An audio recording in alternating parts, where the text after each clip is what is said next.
everyone. Welcome to a nice early start to day two, or maybe late, depending on what time you're in.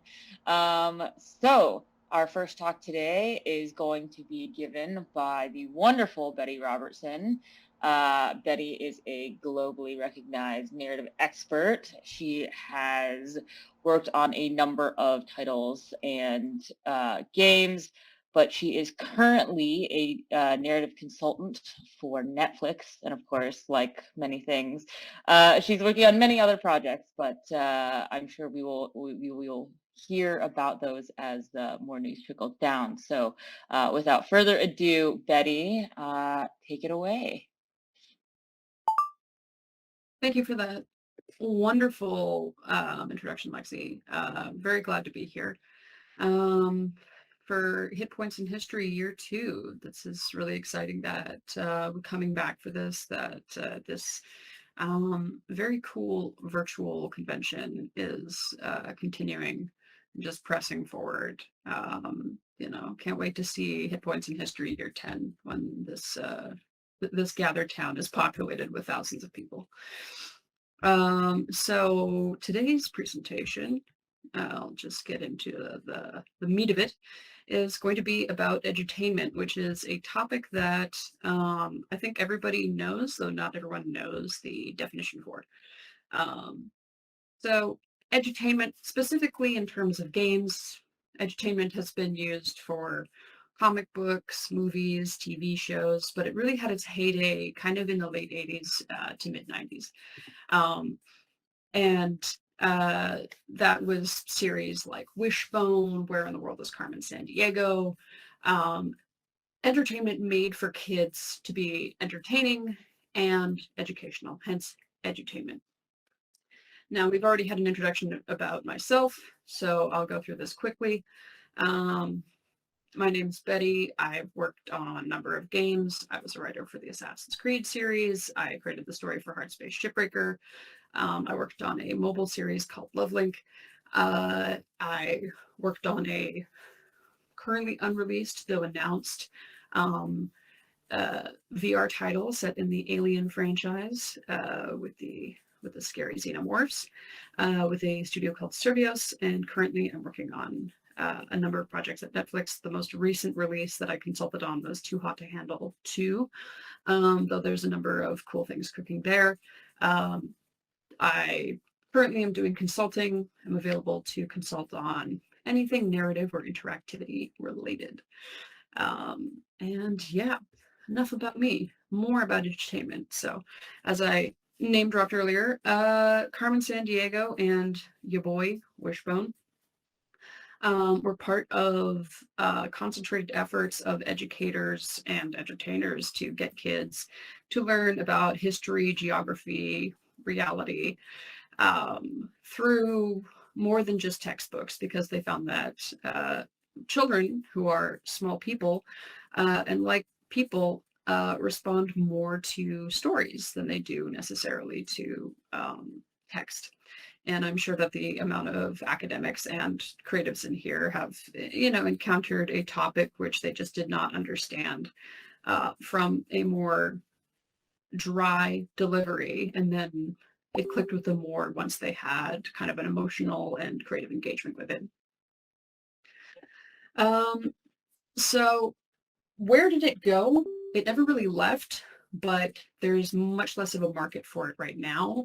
And it's not something that you see people talking about. It's not something that you see regularly on television. It's not the same time era of turning on PBS and seeing a number of educational programs that are just fun to watch. I love my boy Arthur as much as anybody loves Arthur. And there's just a great wealth of riches in terms of children's programming that was made to be fun and educational that just isn't really there for the current generation. Or if it is transformed in methods of delivery. I'm sure there's plenty of educational content on TikTok, though it's not necessarily the same fact-checked and potentially good stuff that you'd be getting. Not to sound like an old person, but I like things that are vetted, getting into the minds of the youths. Um, uh, but in terms of gaming, part of why we don't see it as much anymore is because there is a generation of gamers, people who play video games, who the medium has only ever been directed for, in that when this generation were children, games are made for them. This generation are adults now, and therefore the majority of games being released are for teen and above audiences. Most of the best-selling games are mature titles. During the past decade, the datification of games was related to this demographic of former children who watched Bart Simpson back in the 90s and are now adults with children of their own and unpacking things that they learned, as kids watching TV, as kids watching flawed parent figures, and thinking about what they're going to impart onto their own children. I think the most recent of the dad simulators to come out was the addition to God of War, though The Last of Us 2 is kind of an exploration of what happens when you raise a child and you fail them, raising them into violence and revenge more so than, compassion and forgiveness. As well as, you don't see a lot of all the right type storybook Weaver Museum Madness games being popular with the kids these days, because those games came out when the internet was in its infancy and on dial-up, and it was a lot harder to get online without getting kicked off by your parents answering the phone. And it's a lot easier to have social games now. I think the rise of the social game began with Neopets, in that kids weren't necessarily learning about life. If anything, they were learning how to gamble. But they were able to communicate with each other and have these online third spaces like Club Penguin, which evolved into online third spaces like Minecraft and Roblox, which is that kids want to go out and play with each other, or they want to stay in and play with each other. But instead of having multiplayer games like Mario Kart, Mario Party, World Combat, they are often able to play more on their phones. They're often able to interact with each other more on Fortnite. They want to be social, and the social games don't have the same push towards educational content, with the exception of Minecraft, which is seen as kind of the most popular educational game slash platform, and has been for many years now. Teachers use it to encourage kids to learn skills regarding geometry and mathematics. I read about an amazing project where kids were given the task of building architectural marvels in Minecraft and using that as project space. And teachers have really harnessed the use of Minecraft and its malleability as a teaching tool. And so I do think that there is still a place for educational games, just that the market has kind of changed, and that, schools will buy Minecraft for their students, but there aren't any games that are necessarily that level of popularity, that level of availability. And I think that's sad. I think that that's something that should and could change. Um, and there's a lovely article on this that I found. Name is cut off. I'll share a bibliography. That because so, like, when I talk about the changing demographics of games, finding data talking about how children play video games required like a bit of a dig. So this is data about 8-year-olds to 11-year-olds, what they're playing versus 12-year-olds to 15-year-olds, and why they're playing. This is also a pillar of data when I talk about kids use games to socialize more than they use games. I mean, social play is a form of play, but they're not engaging with games necessarily to hear a good story, or to practice certain skills. They're there to hang out with their friends. And Minecraft is a great example of being able to do both. But you know, up on this list, we got Pokemon, we got Lego, the Mario series, but also sport games. And that's kind of a way that they are learning skills or being able to socialize while also participating in different types of play. You'll notice that Call of Duty gets added to the list once they turn about 12 to 15. And that's another kind of topic of discussion, which is that because so many mainstream major game release titles are teen and up titles, um, a lot of kids are jumping into mature content games sooner. And that's, you know, it can be anything from Assassin's Creed to Call of Duty to Grand Theft Auto, which, you know, is the source of many controversies. The kids today, they're playing too much Grand Theft Auto. In the year 2001, when it came out, you know, it created a lot of interest and a lot of controversy. I mean, it's the same old, regardless of the medium delivery of culture. If something is cool and sexy and forbidden, people are going to want to look at it. And as established previously, children are small people. So I wanted to kind of take a look at, and this is just kind of me more propping up my data, to say that I'm not talking out of my butt. The top selling games of 1994, which was kind of the end of the heyday of edutainment games, which I did some research on that. It was about 1985 to 1994 was when these games were really coming out with frequency and popularity. And I couldn't find data from 1985, so 1994 is as far back as I was able to go. I'm not sure how readable this slide is, but the majority of the titles on this top-selling games are rated E for everyone. And with the only mature game on here being Mortal Kombat, there's just, you know, you can tell that games are being made for young people, particularly for children.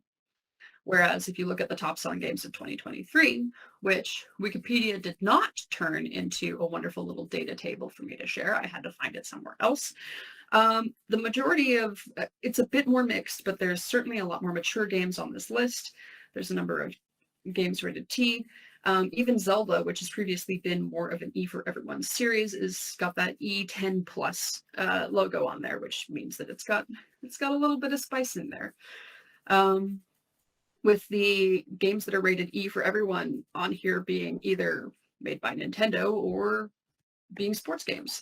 Those sports games and Nintendo games are kind of, for all generations of gaming, rated E for everyone. You know, neither of these lists have edutational games. I think that a few years where the Civ series came out, that might populate that list. Just a moment, excuse me. Regardless of popularity in terms of sales, people who play educational games tend to remember them fondly. You know, I've had many a great conversation with people of my own generation talking about how fun it was to play typing games in elementary school and the number of afternoons, you know, spent playing Pajama Sam.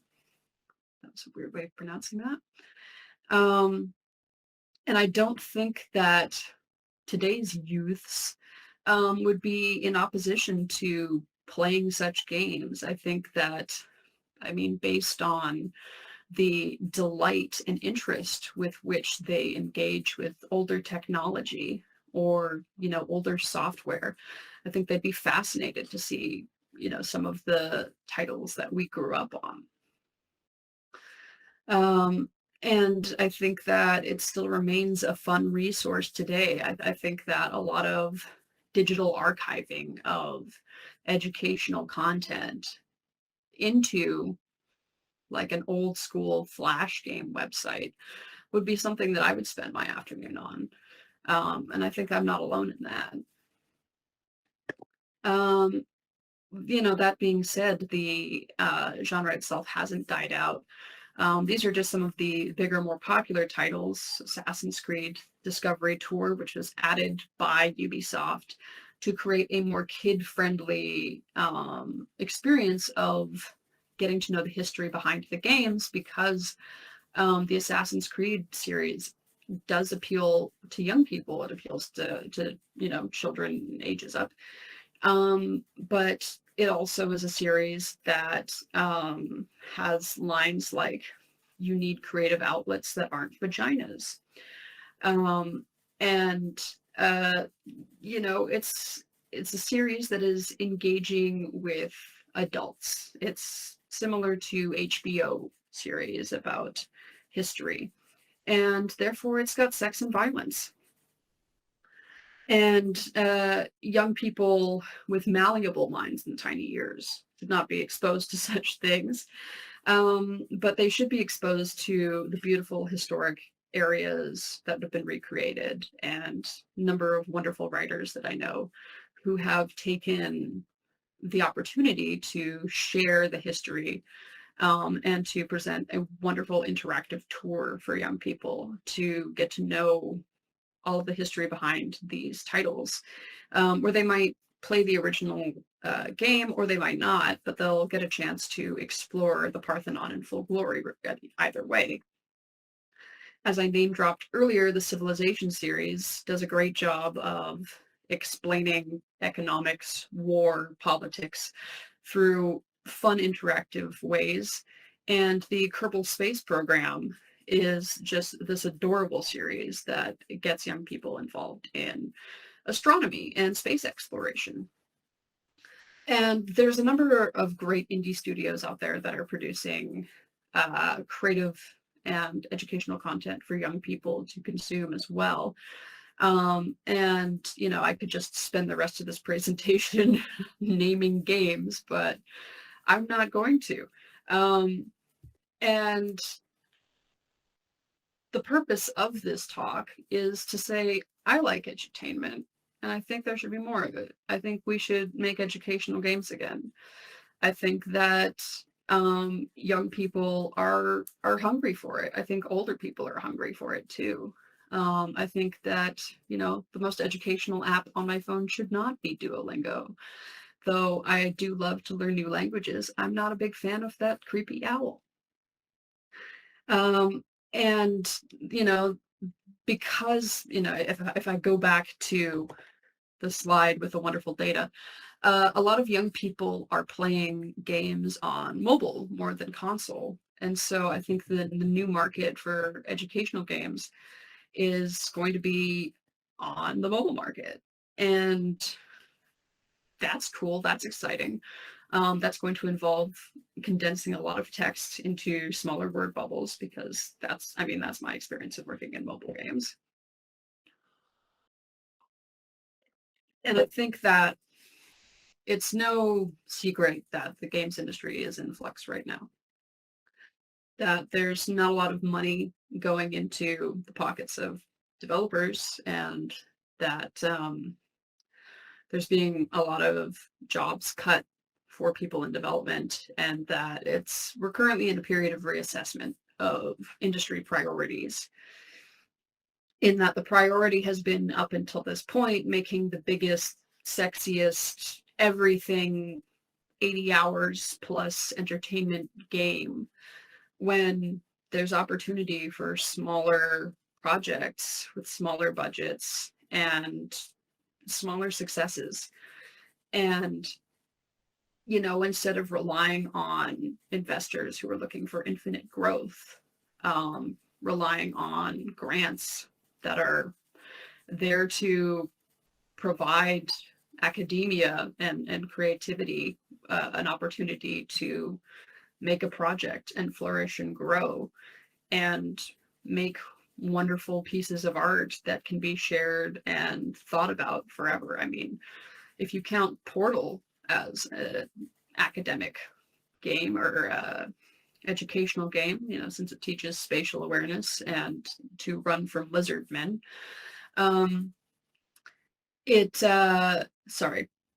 mantis men. It remains one of the most fondly regarded and popular educational games of its time. I saw it pop up on a number of lists when I was looking at recent ones, and I was like, maybe, okay. But Portal itself is not an 80-hour game. It's an 8-hour game. It's small, it's smart, and it's replayable. It's a game made for art that people remember, same way that people fondly remember Wishbone, Carmen Sandiego, and those Leapfrog tablets from the early 2000s. I don't know if I've unlocked some memories of those. And, just looking at the current market for games and the current market for educational content and looking at all the brilliant minds in this room, I gotta say, make some educational games. Guess what? I want you to get together with your dev friends, with your educational friends, all you scholarly minds, and I want to see you buying licenses to studio engines. That's the word I was looking for. Buying licenses to some engines and getting in there and getting creative, making a Twine game that teaches you about Gilgamesh, because I saw a number of talks on Gilgamesh and I'm all about that. I think that the time for educational games is now, and the time for edutainment is forever. And yeah, that's my talk. Guess what? I was actually selling you on becoming a dev like me. So thank you for your time.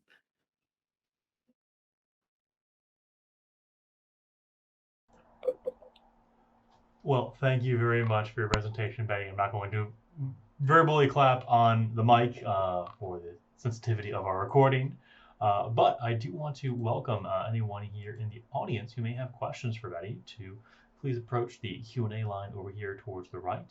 You can also offer any questions or comments into the chat here. But thank you again for your time, Betty.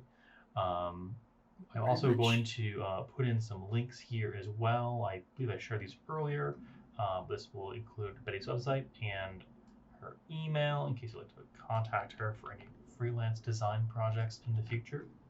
And just like all of the other presenters, you can also find her information up to the top, the north, in the exhibition hall. And I believe Megan has a question, perhaps, or is just hanging out by the line. So if you do, please move on up.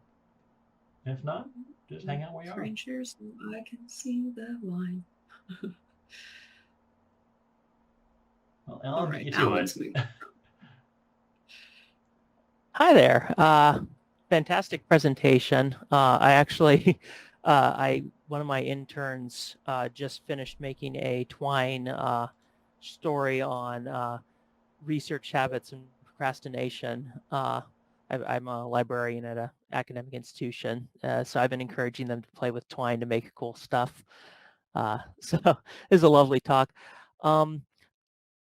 Well, the question I had was, I'm wondering how much of the market has gone into adult education. I just finished an MBA a year ago, and some of the best experiences I had were simulations, where they'd set up like a management simulation where you had to manage a team throughout a whole project, and set pizza parties and all the usual nasty tactics, or raises, which are better. But we also had a great simulation where we were competing in teams to move products through a market and do research and development and compete against our fellow peers. And those were some of the best hands-on, funnest experiences I ever had, and they had that same feel. So I'm wondering if that's part of what you've seen in terms of where the market went.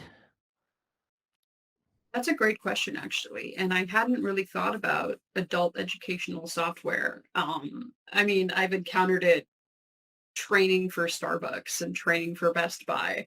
And I think that there's very much a market in the corporate world for training adults to do things. But there's also, I think, a lot of what I thought of when you mentioned that were these kind of satirical games, where they give you the opportunity to, or they, you know, they have tongue-in-cheek pokes at methods for getting worker efficiency.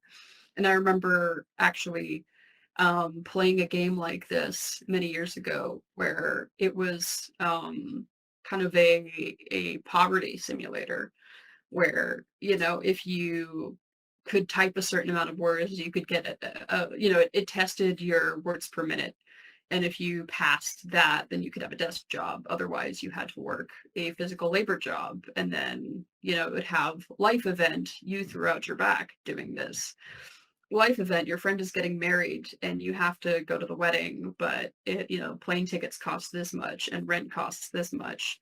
Um, and just kind of digging into all of the decisions that people have to make as adults. And these games can be very bleak. Like, that's a bleak game.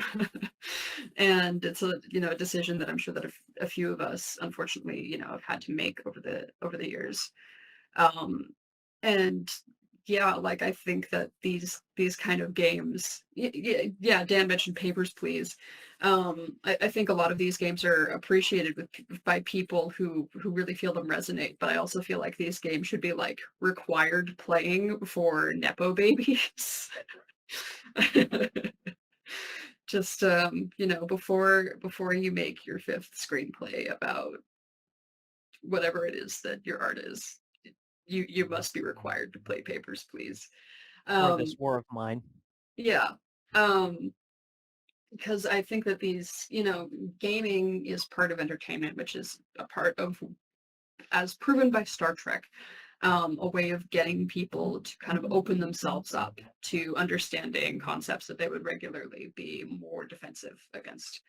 And so, yeah, I think that educational games should be available for all ages. And I think that, you know, that's what the E for everyone really stands for in the ESRB.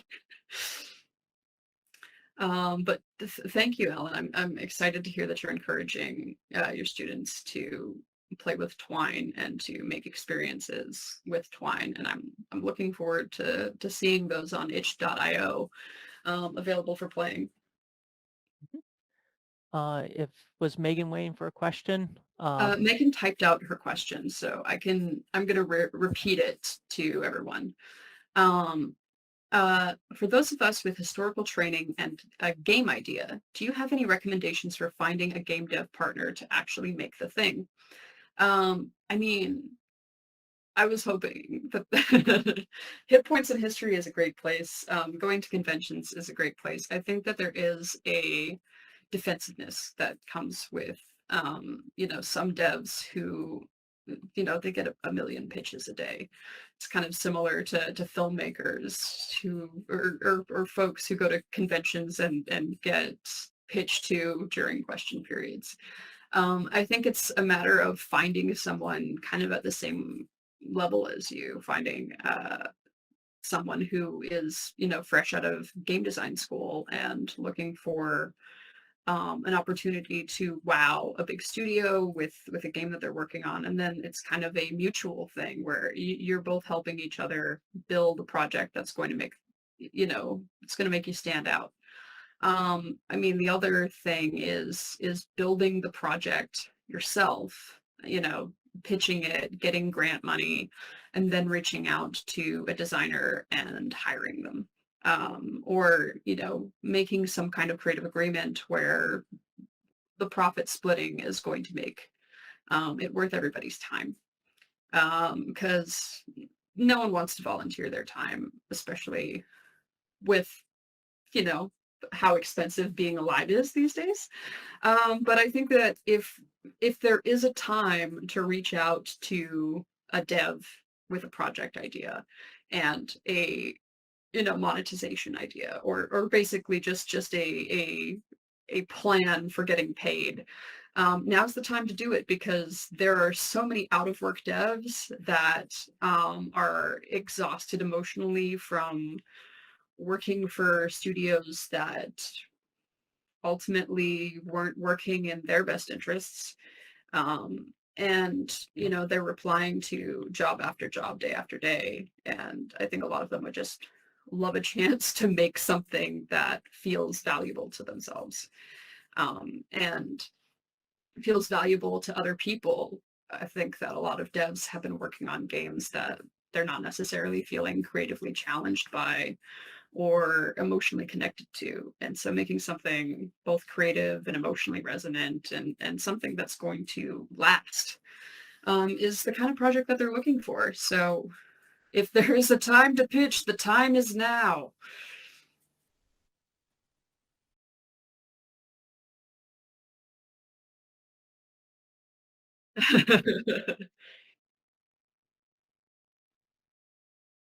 Well, yeah, but I just had one, so I'm. Why don't you go with yours?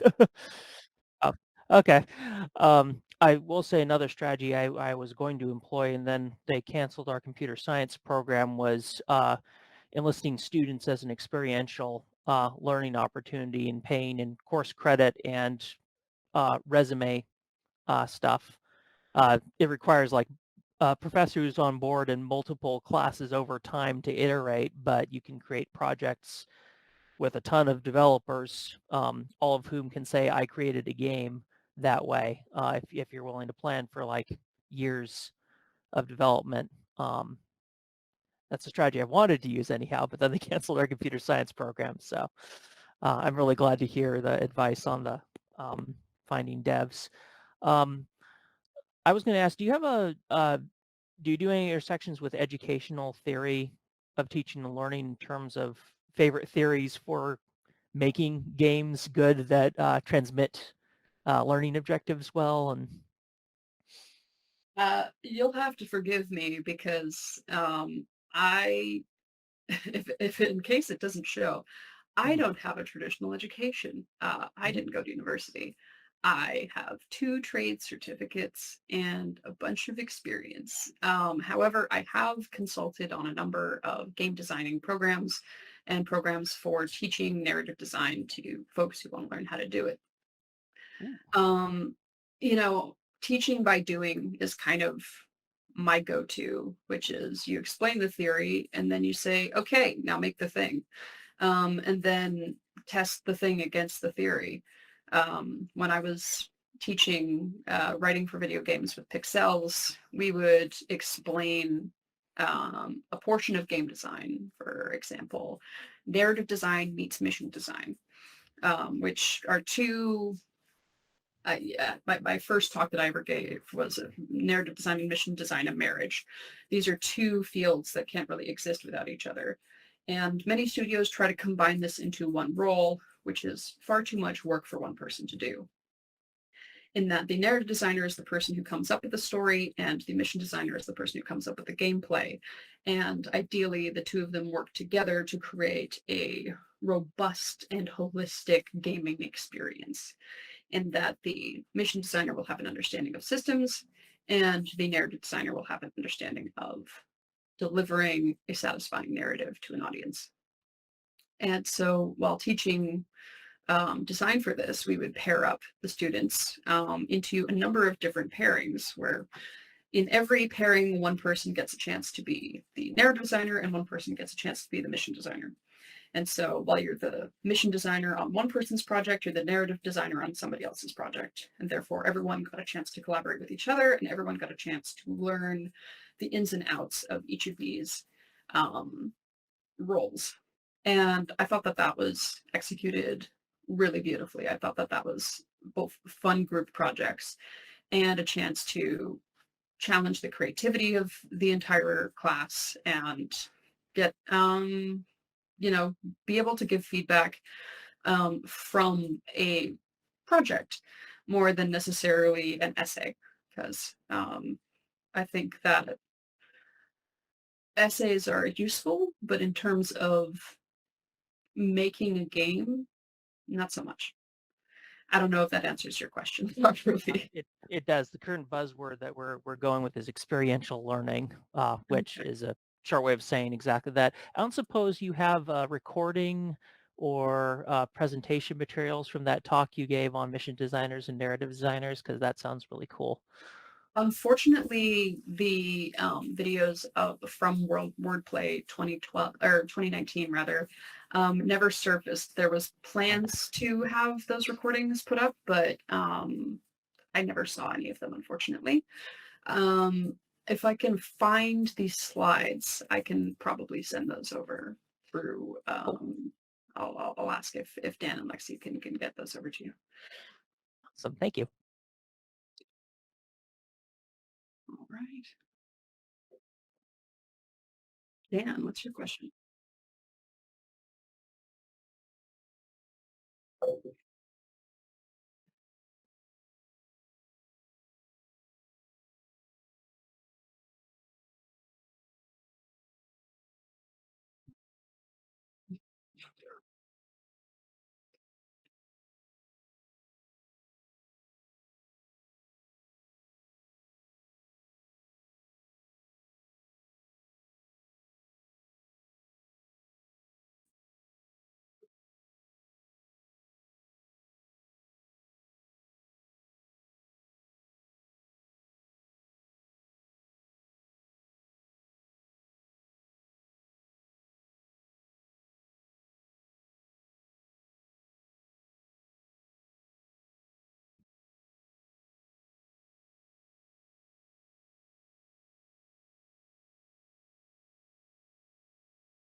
I think that RPG Maker is cited by a lot of people as a game / engine that really helps both understand how to make games and makes it a lot more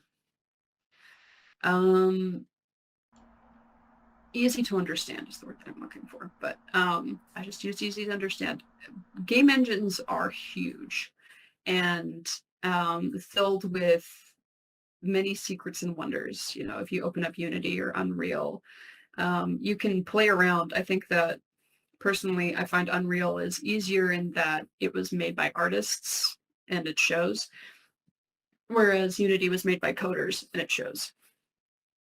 And, you know, you open up Unreal and you can start making an FPS right away. You know, what kind of game would you like to make, my lord? And you can just click, you know, FPS, this kind, and then you're in engine and you're having a character run around and shooting at things and jumping on blocks. And you can drop a fully animated, fully rendered fire onto a fully animated, fully rendered house and then shoot at that. It's certainly a lot more user-friendly in its experience. But, you know, once you get behind what that looks like, you start looking at nodes and triggers, and suddenly everything goes from being fun and exciting and I can do this to, oh God, what am I looking at? But, you know, I always tell people, like, and that's the start of being a game designer. Oh God, what am I looking at? That's where you're really getting into the nitty gritty of it all. And then from there, you know, I taught a course on Unreal Engine 4 back in 2015 to a bunch of high schoolers. And, you know, I was using the advice that I was giving them, which is just to find guides on YouTube showing you how to do the thing. And, you know, learning how to open a door and to attach a sound bite that makes a creaking sound when the door opens, and then running QA on that. That being said, you know, Unreal Engine is massive. It's the kind of engine that makes your computer catch on fire. And it's not necessarily the starting engine for folks who are trying to make much smaller academic projects. But that being said, you know, I find it a lot more user-friendly than smaller. Yeah, Unity makes your computer catch on fire too. Let's be fair. But like for making smaller, lower pixel asset games, there are smaller engines for that, but I find them, yeah, I don't find them as user-friendly as Unreal. Twine is a great place to start because it gets you thinking about the mechanics while not necessarily being particularly flashy in its presentation, and it doesn't make your computer catch fire. I always tell people to start with Twine. Because Twine can be very robust and powerful the more that you learn. And it's a great place to start with giving you the roadmap of where to learn, where, you know, you start with this is text, hello world, to, okay, now I'm creating variables and choices that the player can make. Oh, I can insert an image here. Oh, I can insert a background here. Oh, I can insert sound now. And now you've got, now you're cooking with gas. It's very much baby's first game engine. Though in terms of making a game that necessarily looks the way you want it to, you might want to try Unity or something else.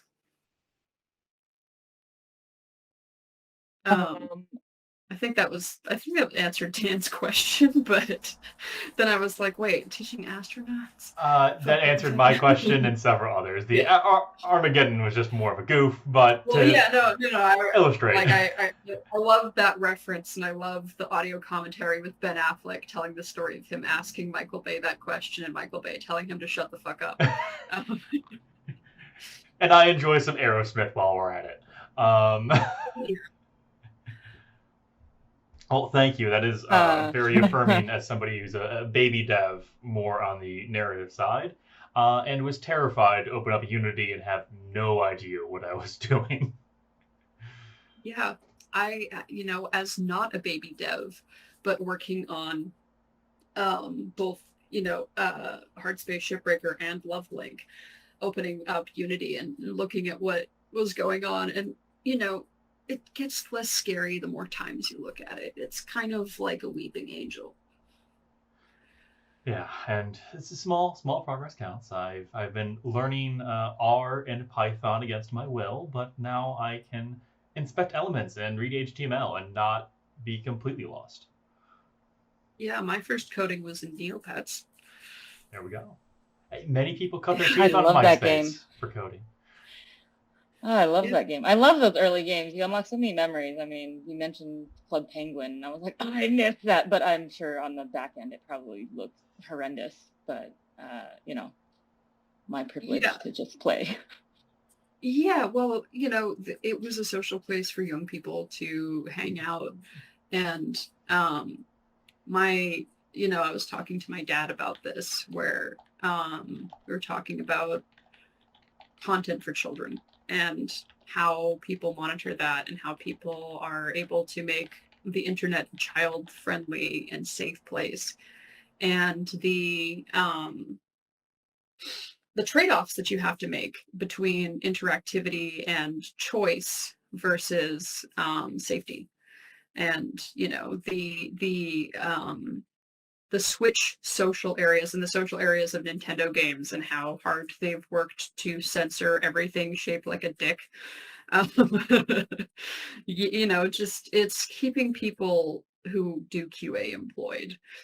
And it's very, I've had friends who tell me stories of working on kids' games in QA and just spending days screenshotting things and flagging them as like, could be seen as a penis, could be seen as a vagina, and leaving it up for the devs to decide.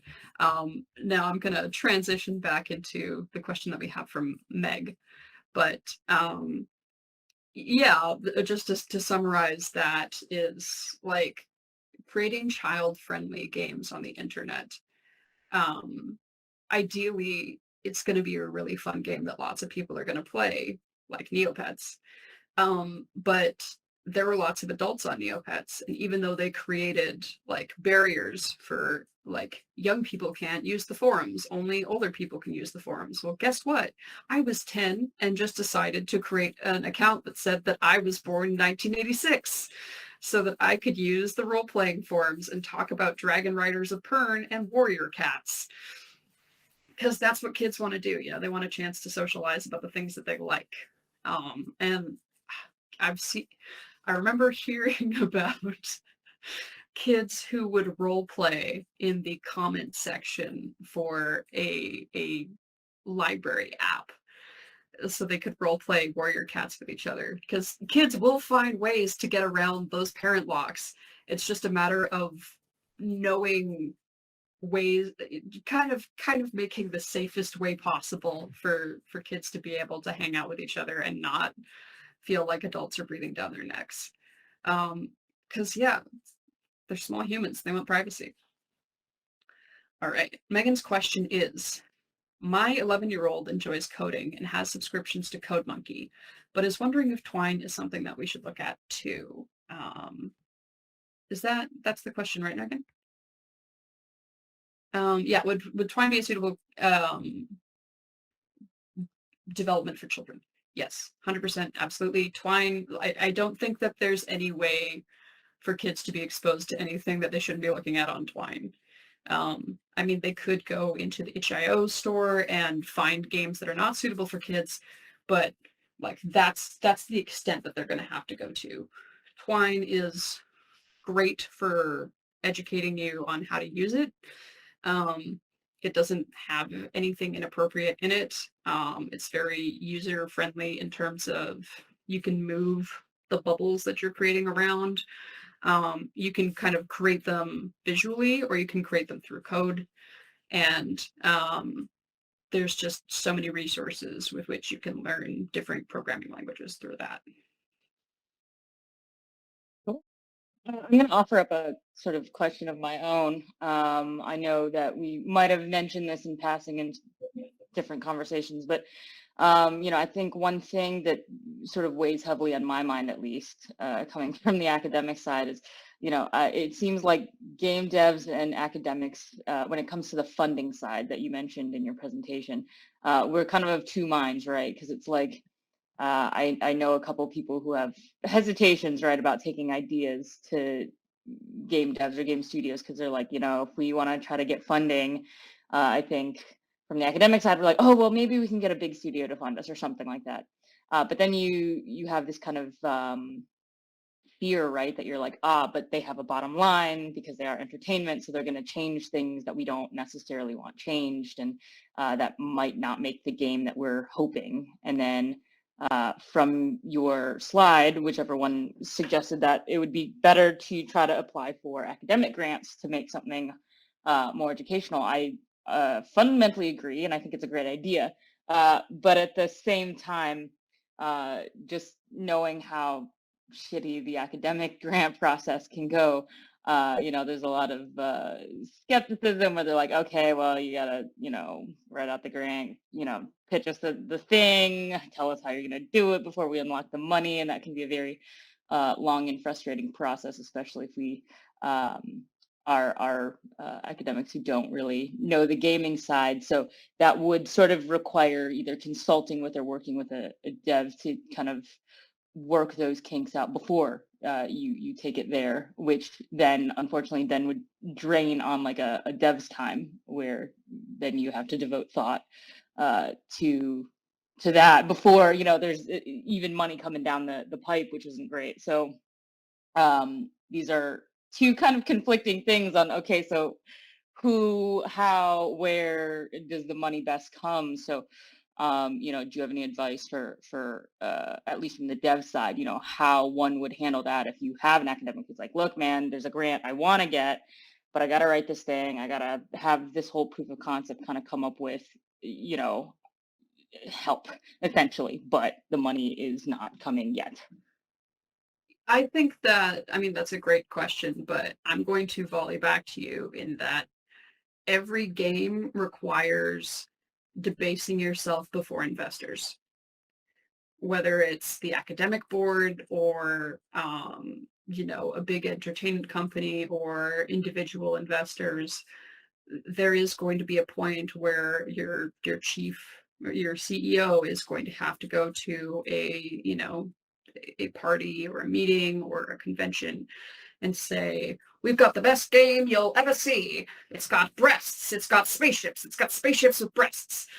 All these teenage boys, they're going to want to buy it. They're going to line up around the block. And,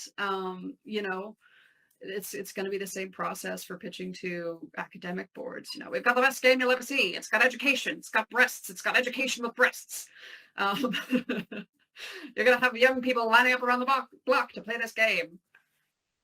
And, I think that can provide a opportunity again for devs to practice pitching to people with money, because that's a skill that people would pay for. And that's a skill that they can put on a CV to try and get a director job, because directors are the people who go in front of these boards and say, can I have some money to make my game, please? That's the voice that you get before you learn to be the mustache twirling Bioshock villain who's making Future Tits, the spaceship simulator game. And I think that kind of regardless, that looking in couch cushions for money to make a video game is going to be a skill that everybody involved is going to need. And I've never had to pitch something to an academic board, but I know that if they're acting like Hillary Clinton circa 2005 and saying that video games only exist to create Columbine, they're probably going to have some reservations about using that as a method for educating the malleable minds of the young people. But I would just say that's you got to use language to your advantage and say our educational tool will be providing narrative experiences for young people to learn about Gilgamesh's epic bromance with Enkidu in ways that they would previously not engage with. It's all about marketing. It's all about copy. Listen, history will say that they were just friends, but I know differently, and you know differently, that Gilgamesh and Enkidu kissed on the mouth. You can learn all about that today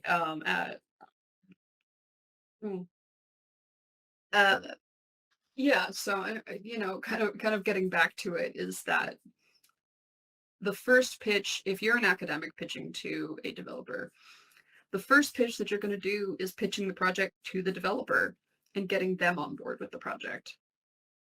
And if you can say, I'm this person from this accredited academic institution, I've written this, I have this super cool podcast that a whole bunch of famous voice actors that everybody's friend, a big fan of, have been on. I'm a big name fan. Then they're going to be interested in hearing you out.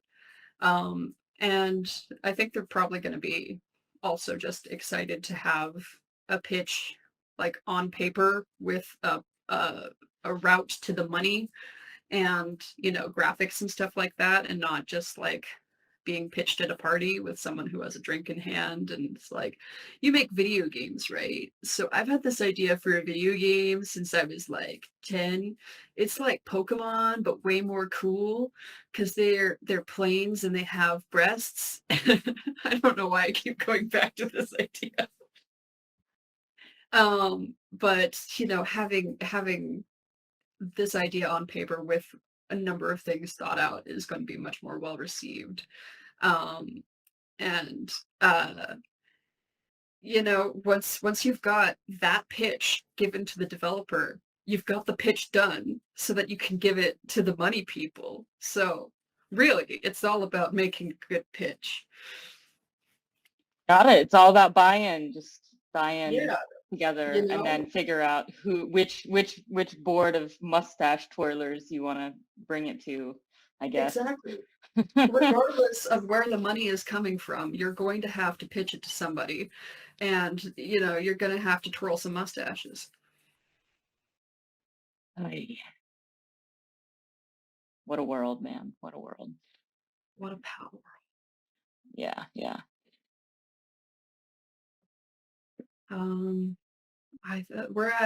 Are we at time? Do we have time for more questions or more comments, or I'm not sure if we should be wrapping up.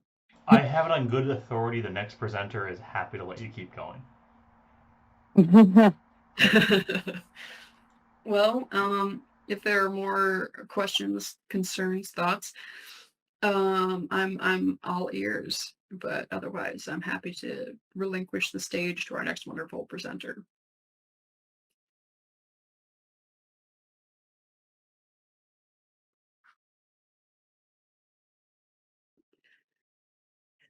Last fun question here. We've mentioned a lot of different edutainment games, everything from Pajama Sam to Name's Beacon, Duolingo. is there either one past game that you particularly are fond of, or perhaps an upcoming game that you're excited about in the edutainment space? Well, now you've put me on the spot. You are on a stage, so I can put you on the spot. I mean, I'm a big fan of Portal. I talk about how Portal is kind of a game that teaches you how to play video games, though in theory more than in practice, because my friend's mom was trying to get into gaming and we gave her Portal and she just had no idea what to do. And it got me thinking about video game literacy as a skill, in that if you grew up playing video games, you know that pushing forward on a joystick will make your character go forward. And you know that pressing, the button that's closest to your thumb will make your character jump or interact with the environment in a certain way. And that if you're playing a certain kind of game, you can press jump twice and perform a double jump. And if you did not grow up doing that, you have no idea what the fuck the thing in your hand is for. Fair. And actually, that reminds me of another perhaps controversial question. There's a lot of people on different ends of discourse on this. But when it comes to watching game streams for educational purposes, for instance, I don't have a PlayStation, but I really love the Last of Us series. So I have a few streamers that I enjoy, so I could consume that content. I think I probably would have had a different experience were I to play it firsthand. I'm of the persuasion that I'm still better off for having watched it, but I wasn't sure where you fell on, particularly for educational purposes. Is playing the game necessary? No. That's my controversial answer. And actually, that opens up a whole other level of this discussion, which is that streamers are incredibly popular, especially with young people. I mean, lots of kids learned the gamer word from PewDiePie. There's many gaming streamers that are very popular. And unfortunately, their brand is aimed at young children, specifically, prepubescent boys. And that's why prepubescent boys are saying slurs, because these adult men do not want to be kind of put into the box of being child friendly, unless they're getting paid a lot of money to do so. And I've witnessed a lot of streamers who have chosen to become child friendly, or one guy was really cool, and made the effort whenever he was playing online games to praise positive behavior and discourage negative behavior, and how quickly he was able to see that response from young people playing the game with him, who had just encountered a lot of adults who behaved shitty while playing online games, who would, say slurs and be really disparaging and negative.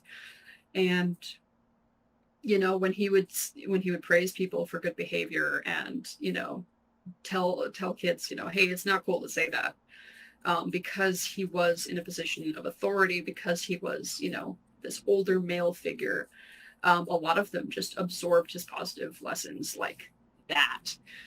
Kids are so eager for approval from cooler, older adult figures, and especially kids who are relying on video games or video game streaming for primary socialization, because they're watching hours of YouTube videos because they're lonely, and they're not outside playing with their friends. And so I think that getting the gaming experience through streaming is great. If you can find a streamer whose stuff you love, that's awesome. And that there should be more academic and scholarly and positive streamers out there for kids to watch and to internalize good lessons, and not, Logan Paul lessons. I would like to see a YouTube channel then with an academic and a game dev, because there are so many channels, right, where you're like, you can just find the random gamers who just, their primary thing is gaming, and so you'll just go watch them play the game. And then there's academics who try to make just very academic videos where they're like, okay, here's the thing, and I'm going to just talk all about it. And you're like, great, awesome, this is great, but also it's just you talking about a thing. We should mix the two, because that would be more fun and educational as opposed to one or the other. So, Lexi, you We want to need to get a find dev some- and academic side by side? I don't know if that's Oh my possible. God. That's like a super working with a Luther. We need to find two 20-something men with the ugliest facial hair you've ever seen, who scream exaggeratedly at every jump scare to make video game, streams.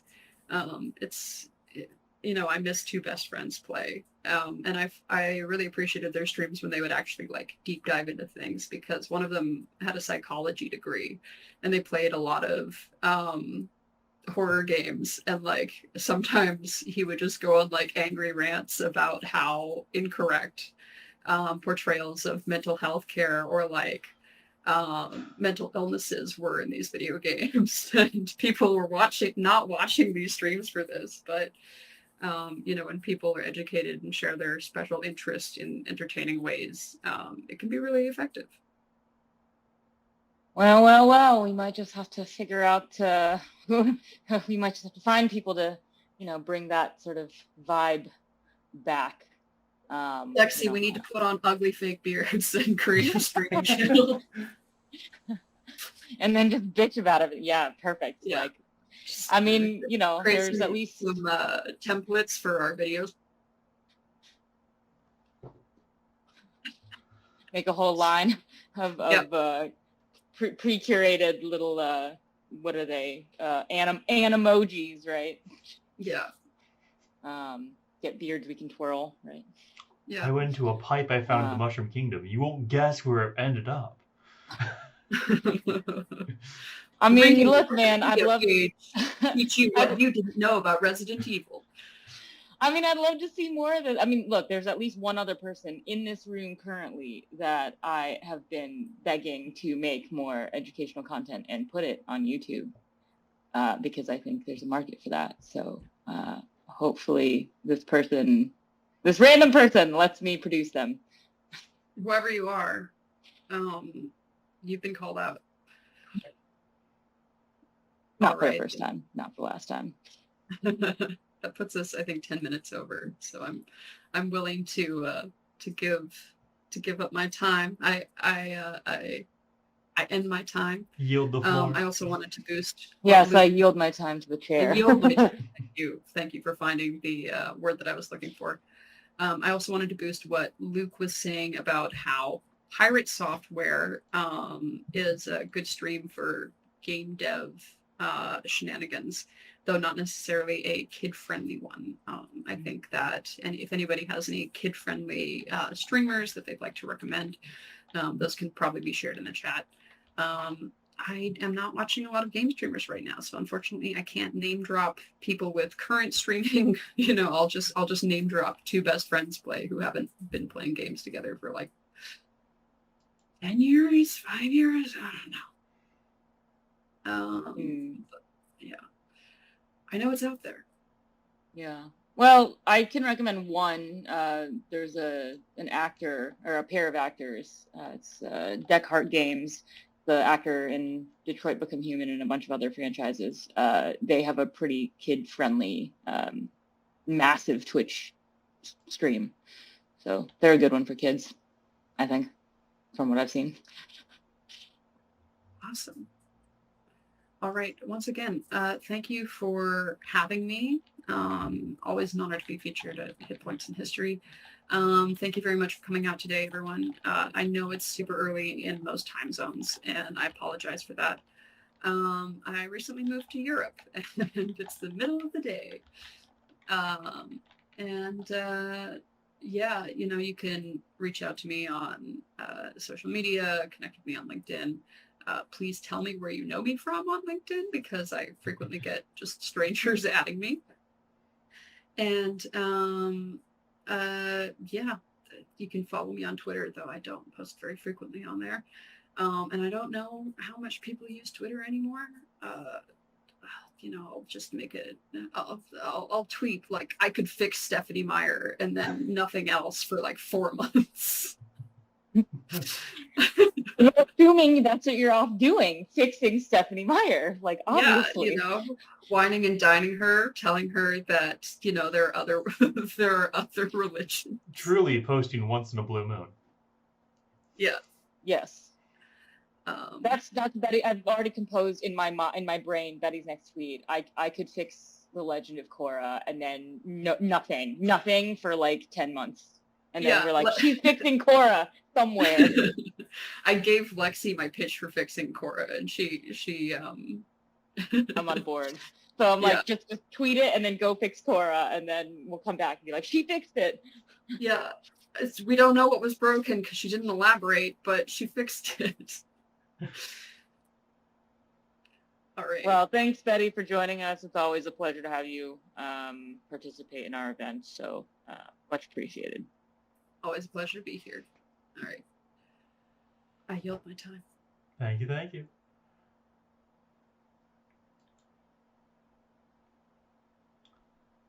And with that, just a quick little programming note here for what's coming up next. We are going to have our next presenter come up. They are some nerd named Dan Mayday. I think you can pronounce it any way and he won't care. But he'll be presenting on one-shot endless opportunities, TTRPGs, and histories.